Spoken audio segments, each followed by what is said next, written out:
Hallo meine lieben Freunde, hier ist wieder Michael Grant mit Klartext. Heute zu einem sehr brisanten Thema, und zwar die unglaublichsten Ausreden, um Straftaten von Flüchtlingen zu beschönigen. Ich möchte hier mal einen kleinen Auszug machen von einem erschreckenden Panoptikum der Relativierungen. Das BKA, also das Bundeskriminalamt, sagte, junge Nichtdeutsche sind halt Krimineller. Auch die Behörden machen mit, wenn es um die politisch korrekte Verklärung der Flüchtlings- und Migrantengewalt geht. In der polizeilichen Kriminalitätsstatistik des Bundeskriminalamtes lesen wir zu der höheren Ausländerkriminalität, es wäre selbstverständlich, ich zitiere, eine Bevölkerungsgruppe mit einem höheren Anteil an Männern und an jüngeren Menschen, wie es bei der nicht-deutschen Bevölkerung der Fall ist, weist alleine dadurch erwartbar eine höhere Kriminalitätsbelastung auf. Es ist bekannt, dass Personen mit Migrationsgeschichte tendenziell stärker von Risikofaktoren betroffen sind, die eine Begehung bestimmter Straftaten, beispielsweise Gewalt- und Eigentumsdelikte, herkunftsunabhängig wahrscheinlicher machen. Dazu zählen neben einer nachteiligen räumlichen und ökonomischen Lebenssituation auch psychische Belastungen, eigene Gewalterfahrungen in der Kindheit sowie positive Einstellungen gegenüber der Gewalt. Zitat Ende.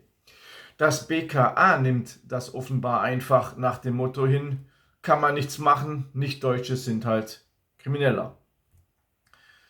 Ein anderer Forscher, es geht nämlich noch viel unglaublicher. Die nächste für mich dreiste Ausrede lieferte das IFO-Institut mit seiner Studie mit dem Titel Mehr Ausländer erhöhen die Kriminalitätsrate nicht.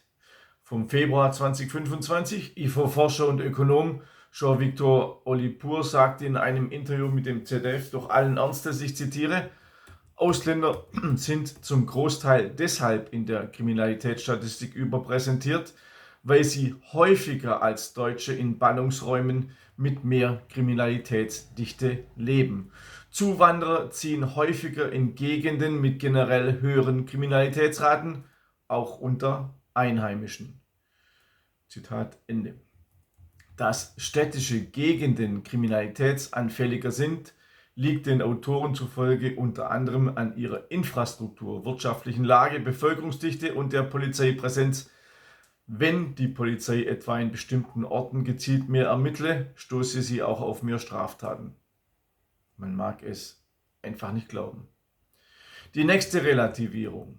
Der Kriminologe Christian Wahlburg von der Deutschen Hochschule der Polizei in Münster hat noch weitere politisch korrekte Ausreden für die Straftaten, die von Flüchtlingen begangen werden. Ich zitiere, unter Nichtdeutschen, speziell unter Flüchtlingen, weisen mehr Menschen psychische Belastungen auf oder haben Vorerfahrungen mit Gewalt, als Opfer zum Teil aber auch schon als Täter. Gruppenvergewaltigungen gehen außerdem vor allem von jungen Männern aus, tendenziell von solchen, die sozial entwurzelt sind. Und die gibt es unter Geflüchteten häufiger als unter Menschen, die in vergleichsweise stabilen westeuropäischen Verhältnissen aufgewachsen sind, aber auch unter Migranten verübt anteilig nur ein sehr kleiner Teil eine solche schwere Tat. Zitat Ende. Die Relativierung, Gruppenvergewaltigungen geschehen also, weil Flüchtlinge sozial entwurzelt sind. Warburg hat auch gleich die nächste Ausrede parat. Er hält es durchaus für möglich, dass Ausländer deshalb so oft als Tatverdächtige auftauchen, weil Frauen fremd aussehende Täter öfters anzeigen würden als Deutsche. Genau dasselbe ist von Behörden zu hören. Ich zitiere, Straftaten, an denen Personen beteiligt sind, die als migrantisch oder fremd wahrgenommen werden, würden merklich häufiger zur Anzeige gebracht. Hans Kundlich, Inhaber des Lehrstuhls für Strafrecht an der Friedrich-Alexander-Universität in Erlangen-Nürnberg, gibt zu bedenken, ich zitiere, Nichtdeutsche haben oft weniger Sozialkontakte und keine guten ökonomischen Voraussetzungen. Sie haben weniger Möglichkeiten, Beziehungen einzugehen und ihren Sexualtrieb auszuleben. Zitat Ende. Naja, dann macht man halt eine Gruppenvergewaltigung oder was soll das bedeuten? Es ist unglaublich. Aber es geht weiter. Die Psychologin Gabriele Al-Barghouti nennt weitere Gründe, etwa die Unterbringung in riesigen Unterkünften, ohne jegliche Privatsphäre, Rassismus im Alltag und Ausgrenzung. Das hört sich für mich so an, als wären wir Deutschen schuld daran, dass die Flüchtlinge kriminell werden würden. Eine weitere Behördenerklärung zur Migranten- und Flüchtlingskriminalität. Ich zitiere: Viele Schutzsuchende würden multiple Risikofaktoren bzw. unsichere Zukunftsperspektiven, Armut, Gewalterfahrung für verschiedene Deliktsbereiche, insbesondere Gewaltkriminalität und Eigentumsdelikte aufweisen. Also kriminelle Flüchtlinge werden damit einfach zu Opfern ihrer Vergangenheit erklärt. Aber auch die Medien machen mit in diesem Spiel. Der WDR zum Beispiel gibt dem Klimawandel die Schuld an Freibad-Randalen. In Deutschland spielen sich seit 2016 jeden Sommer dieselben Szenen in den Freibädern ab. Migranten und Flüchtlinge schlagen aufeinander ein, begehen Straftaten und begrapschen junge Mädchen und Frauen im Wasser. Das ist unglaublich. In dem vom WDR produzierten Format Planet Wissen wurde etwa die These verbreitet, dass Hitze aggressiv machen würde. Demnach komme es bei hohen Temperaturen zu einem Anstieg an Gewalttaten und Ausschreitungen. Der Biopsychologe Peter Walschburger sagte, ich zitiere: Wer wütend ist, kann sich ein bisschen erleichtern. Aber diese Erleichterung kann beim anderen zu Gegenaggressionen führen. Das kann sich aufschaukeln. Zitat Ende. In die gleiche Kerbe schlug Ende Juni 2025, ihr erinnert euch, der Gelnhausener CDU-Bürgermeister Christian Litzinger in einem Statement, das er gemacht hatte, nachdem 8 Mädchen im Alter zwischen 11 und 16 Jahren von 4 jungen syrischen Männern im städtischen Freibad gegen ihren Willen mehrfach unsittlich berührt und bedrängt worden waren. Litzinger sagte dazu: Immer bei hohen Temperaturen liegen die Gemüter manchmal blank. Zitat Ende. Daraufhin brach eine regelrechte Empörungswelle über den CDU-Bürgermeister herein, sodass er seine Aussage schließlich relativieren musste. Doch diese unglaubliche Ausrede zu sexuellen Übergriffen von Flüchtlingen stand bereits im Raum und geistert bis heute in den sozialen Medien herum. Doch es gibt noch viel absurdere Erklärungen zur zunehmenden Migrantengewalt in Freibädern. Moritz Hackel nannte dafür auf Zeit Online doch tatsächlich gestiegene Pommespreise. Hackel zufolge seien Unruhe in Freibädern bis hin zu Massenschlägereien nicht zuletzt auf gestiegene Pommespreise zurückzuführen. Ich zitiere: In Freibädern steigt der Pommespreis, das ist eine Tragödie. Sie sind doch eine der tragenden Säulen des Sommers. Kein Wunder, dass da manch ein Badegast durchdreht. Zitat Ende.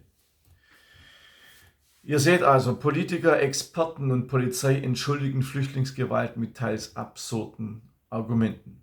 Hitze, die aggressiv macht, soziale Entwurzelungen, psychische Belastungen, Nichtausleben des Sexualtriebes, ja selbst gestiegene Pommespreise. Wir erkennen an diesen Beschönigungen, dass die Ausreden für sexuelle Übergriffe, Messerattacken, Mord, Totschlag und Gruppenvergewaltigungen, die auch von Flüchtlingen und Migranten verübt werden, in Deutschland vielfach sind.